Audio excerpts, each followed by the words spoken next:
कमर शाह साहब, मैं इंतहाई मशकूर हूँ आपने प्रोग्राम में ज्वाइन किया। बीइंग लॉ मिनिस्टर सर, क्या सिक्योरिटी की सूरत हाल ऐसी है, आप समझते हैं कि इस बुनियाद पे अगर इंतखाबात की तारीख थोड़ी मज़ीद आगे की जा सके, डिले की जा सके, क्या ये मुमकिन है सर? इसमें सबसे बड़ी अहम बात यह है कि इलेक्शन कमीशन पाकिस्तान ने अपनी तमाम तैयारियां जो है वो मुकम्मल कर ली है। मैंने सुना है अपने दोस्तों की पैनलिस्टिक उनकी अपनी राय है और उनके जो तहफ़्फ़ुज़ात हैं वो अपनी जगह पर जो हैं वो उसका जो है वो खुद देने के मिजाज है। लेकिन जी। जहाँ तक हम कानूनी तौर पर बात देने के मिजाज हैं वो ये है कि इलेक्शन कमीशन पाकिस्तान ने हल्का वर्दियों का नोटिफिकेशन 30 नवंबर को कर देना है। ठीक। सबसे बड़ी अहम बात यह है कि इलेक्शन की तैयारियां मुकम्मल हो चुकी है। 90% काम जो है मुकम्मल हो चुका है और आप सबसे बड़ी खुशाइंद बात यह है कि 12.5 करोड़ वोटर्स की लिस्ट जो है वो प्रिंट हो गई है, जो कि इंटरनेशनल स्टैंडर्ड की है और उसमें बाकायदा वोटर्स की तस्वीरें भी लगाई गई हैं। लेकिन वो जो होगी इंतहाई फरिश्त वो सिर्फ प्रिजाइडिंग ऑफिसर के पास होगी जिसमें तस्वीर लगी होगी। बाकी तमाम कार्रवाई मुकम्मल होगी। इंटरनेशनल स्टैंडर्ड की ट्रेनिंग के मुताबिक आपकी इंतखाबी फरिश्त जो है प्रिंट हो गई है। नंबर 3, उसके बाद आप आइए रिटर्निंग ऑफिसरों का अपॉइंटमेंट। इलेक्शन कमीशन ने हाई कोर्ट्स की मौजूद चीफ जस्टिस हजरात को खत लिखा था कि आप हमें जुडिशल ऑफिसर दे दें, लेकिन उन्होंने कहा कि हमारी अदालती मामला इस कदर हमारे गंभीर हैं कि हम आपको अपना स्टाफ नहीं दे सकते।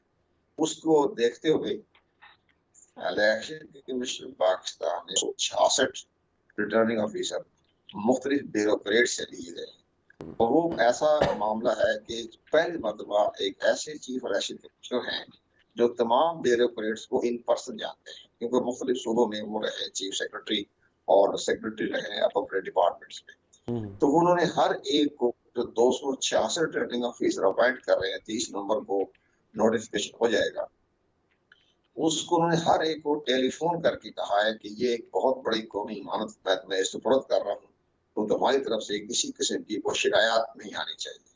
अगर शिकायत आई तो मैं आर्टिकल 218 के तहत सख्त कार्रवाई करने का मिजाज।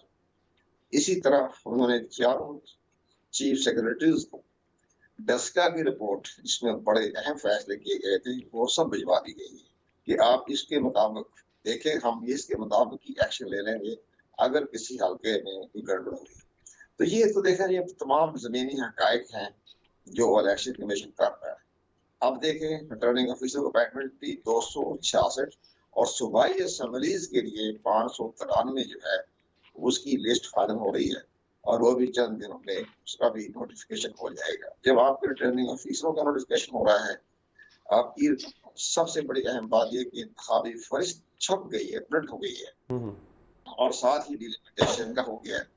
अब सारे मामला ऐसे हैं जिससे नजर तो ये आ रहा है कि इलेक्शन कमीशन 15 दिसंबर से पहले पहले आपका शेड्यूल जारी करेगा सेक्शन 57 के तहत, क्योंकि 54 डेज में इंतखाबात करवाने होते हैं।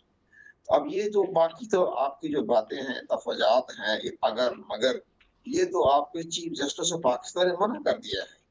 चीफ जस्टिस पाकिस्तान ने कहा है कि जिसने अब हम पैदा किया इलेक्शन के मामलात में कोई मुदाखलत की और लोगों को कंफ्यूज किया तो मैं उसके खिलाफ सख्त एक्शन लूंगा। तो वो मुताद रहना चाहिए। चीफ जस्टिस ऑफ पाकिस्तान जमानत दे रहा है कि जो मैं ये पत्थर पर लकीर समझे जो मैंने 8 फरवरी की डेट मुकर्रर कर दी है, तीनों ट्रैक।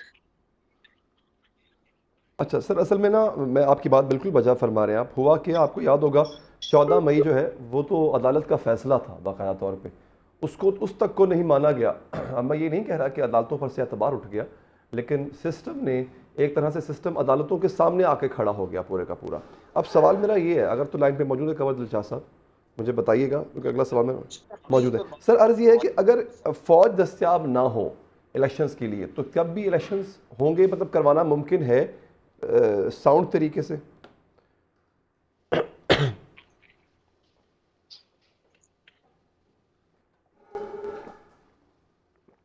जी कंवर शाह साहब, मुझे सुन पा रहे हैं सर आप? नहीं, मैं तो आपको पूरा डिटेल आपको बता दिया ना, इलेक्शन कमीशन का रोड मैं आपको बता दिया ना ठीक है। कि वो तो मुकम्मल तैयार है। करोड़ों रुपया खर्च हो गया, इलेक्टर रोल तैयार हो गए हैं, प्रिंटिंग हो गई है, डिलिमिटेशन का 30 सितंबर को नोटिफिकेशन हो रहा है, रिटर्निंग ऑफिसर का अपॉइंटमेंट हो गई है, ट्रेनिंग हो गई है।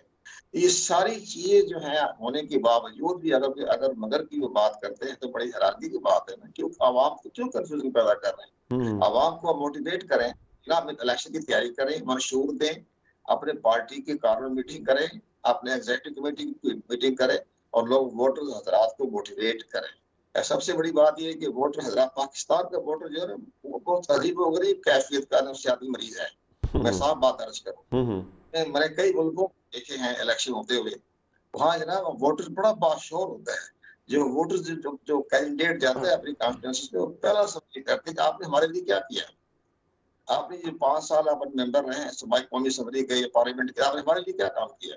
क्या आप हमारे इलाके में आए, क्या आप दौरा किया, कि हमारे वसाइल हुए, क्या इंसाफ हमारी दरीज पे दिया। वो सवाल करते हैं बड़े तरीके से, लड़ाई झगड़े से नहीं करते।